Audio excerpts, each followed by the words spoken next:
Hi guys, welcome back to the channel. Today we are finally dealing with this mess, which is, as you can see, a favourite spot of the puppies for lizard hunting, which we do not want to become a snake hunting spot. And it is like beyond out of control.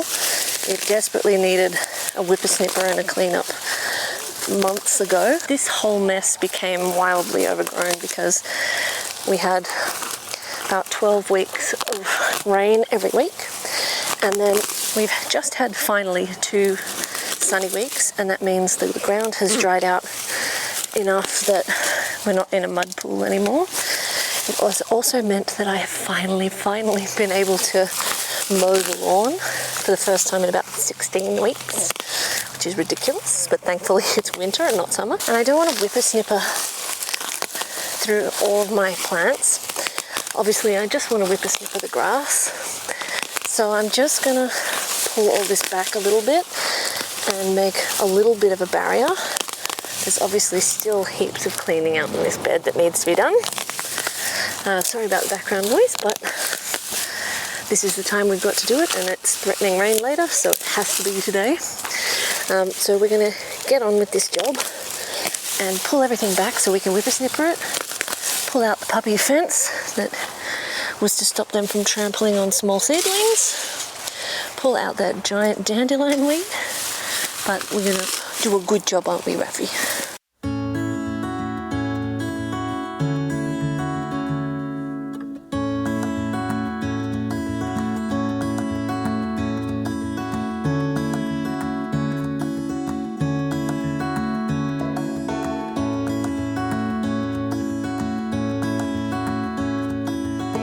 So not a perfect whippersnip, but it doesn't need to be, because I actually want to extend this whole garden bed, but I doubt very strongly that that will be happening today, but you never know.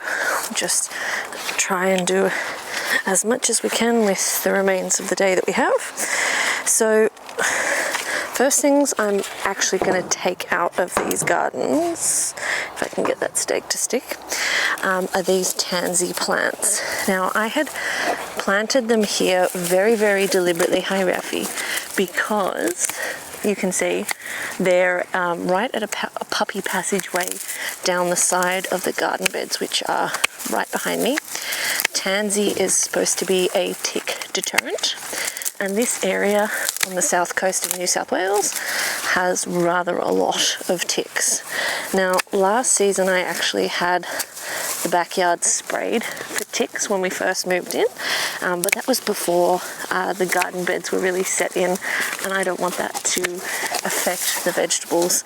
Not that this is an organic system, you know, we use slow release fertilizers that, to the best of my knowledge, aren't organic, but also, thanks Ref, I know that our neighbours use Roundup, and I have used Roundup in this garden before, although now I just use vinegar, but I just know that they're not 100% organic, but I still don't want to be spraying a tick poison all around the backyard now that we have so many veggie beds set up. So even though tansy is a great tick deterrent,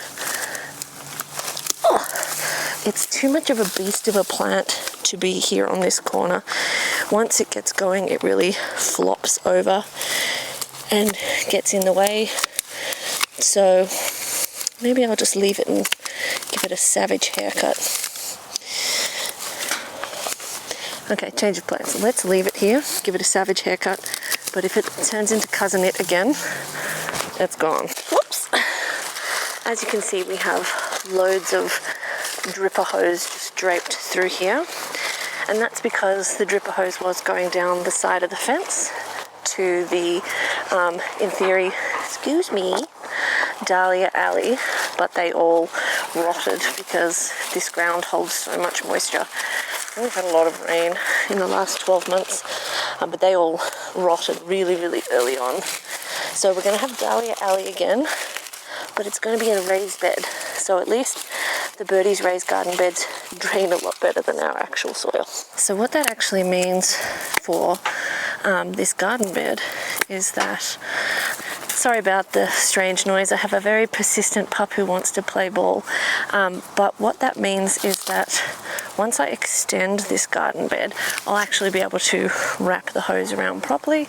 So once someone leaves me alone for long enough that I can use 2 arms, that'll be the aim of the game. But first I want to clean out and potentially pull out, remulch, and just kind of see where we are with this garden bed, because it is kind of a mess. Oh, we've got a bit of weed down the back here. Rafa, do you have to be part of this process? Do you have to? You do? That's rather irritating. Raffles McStaffles.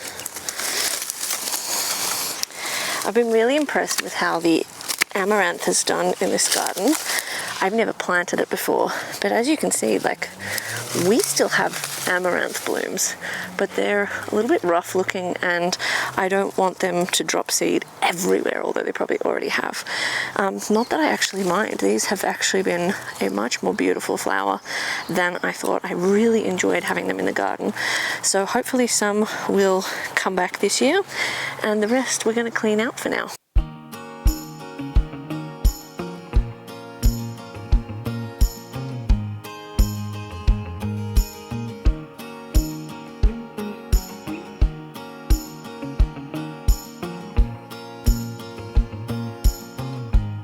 While I was dreaming about finally being able to get into this garden bed and clean it up during all that rain, I started thinking more about this lemon tree. And I did a lot of Googling about lemon tree roots and pipes, and there's also actually a, oh, Raffy, he's back. There is a lilac tree just behind Rafa's head, which I've also got some concerns about. But I'm thinking what I'll do is dig this out without hopefully damaging all the foxgloves around it, and actually pop it in a pot. So now Rafa has flattened all of these. I might just give them a prune too. Rafa, what are we going to do with you, you silly sausage? So perhaps now when I refer to this garden as survival of the fittest, now you know why a little bit more. But the reason I'm thinking about putting this lemon tree in a pot is, number one, I'm obviously concerned about the drains underneath. Not that I planted it directly on top of a drain. I deliberately did not. Rafa! But I would like to one day live on like a full-blown proper homestead, despite the evidence to the contrary that a property of this current size is more than enough for one person to handle. But one can dream. But what I was thinking is, go away, if this is in a pot, then when I take it to a future homestead, it will actually be a much more mature lemon tree that I'm planting, rather than starting afresh with a little baby lemon tree. Part of the reason I would love to extend this garden bed is obviously because, I mean, who doesn't want more garden bed? But it's also because I really didn't layer this garden as well as I'd hoped, with the taller plants at the back and the shorter plants at the front. Some of that is obviously because things like the lemon tree will take a while to reach maturity, and some of that is because I bought a salvia that is this thing, I think.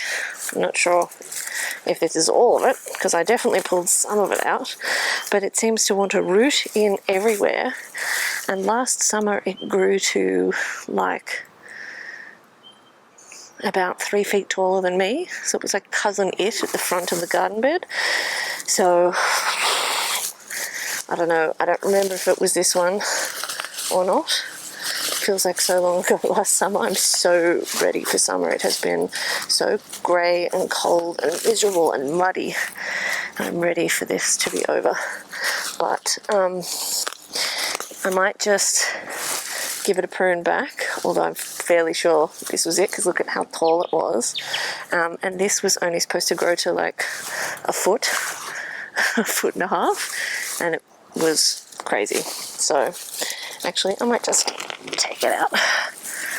We don't need to be dealing with Cousin It in summer. We're going to have enough trouble in summer with everything we got going on this year. So really we're just doing a massive cull I think. Massive cull from this garden. But oh well, has to be done.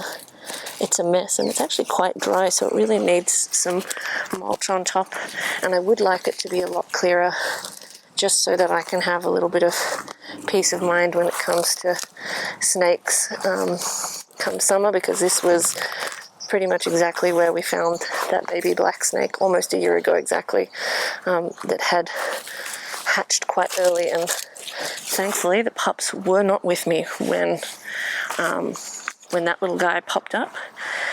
So I'm going to clear out the rest of this amaranth. I'm going to go in and clean my secateurs before I prune back this Blue Moon rose, which basically had black spot all of last year, but it still bloomed beautifully. But we need to fertilize all the roses in the garden, especially the climbing roses, even though they've bloomed all through winter, which has been lovely. But we'll just do a last little bit of tidy up, deal with Rafa, and I'll lift this hose and all the pegs, and then we'll see where we're at.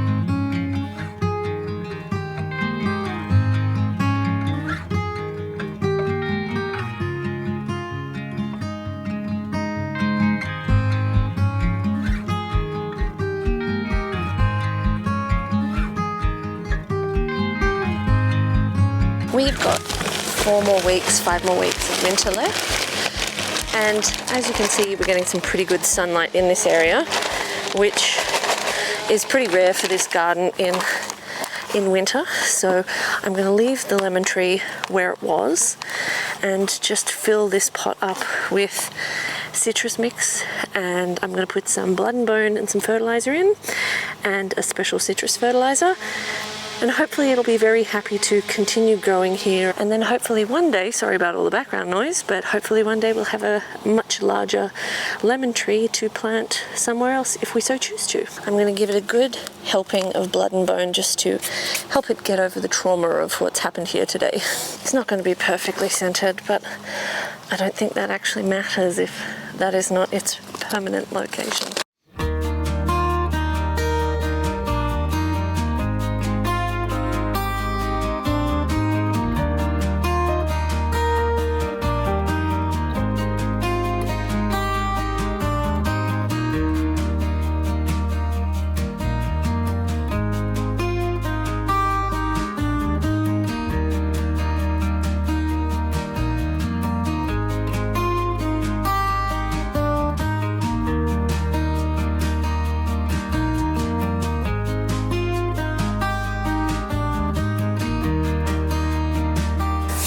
I've got this tickled pink salvia, which I bought at the end of the last growing season, and it has, I mean, they're obviously pink flowers, hence name, but it's kind of got more of like a pinky purple center with a more of an apricot pink outer leaf on the petals, and this garden bed was originally planned to be a yellow and purple kind of coloured flower bed, but over the course of last season we ended up with some pink statice and lots of other things, just because, you know, you're always looking for spare space and you put things where there's room to put them.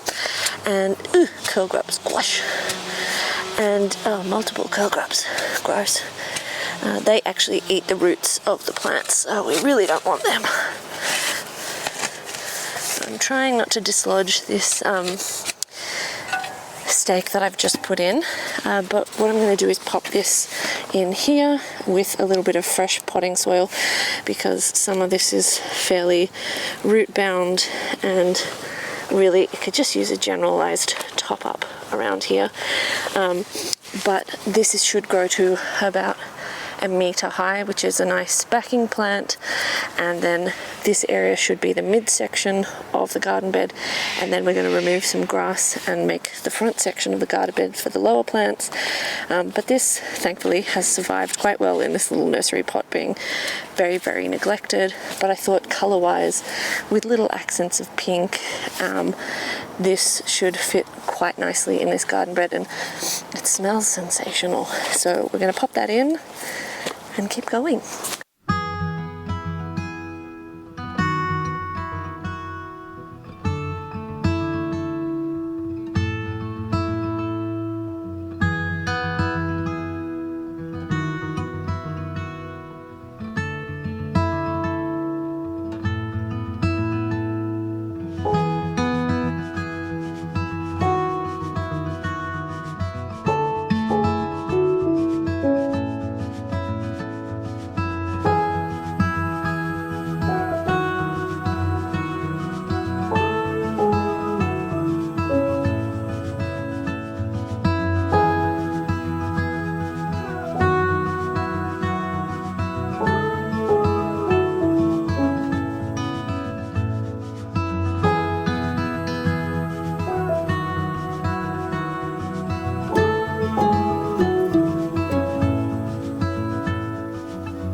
Everything has been mulched in with a wood chip mulch, and now what I'm doing is just going around and creating a brick border, which is what I plan to do when I extend the garden bed.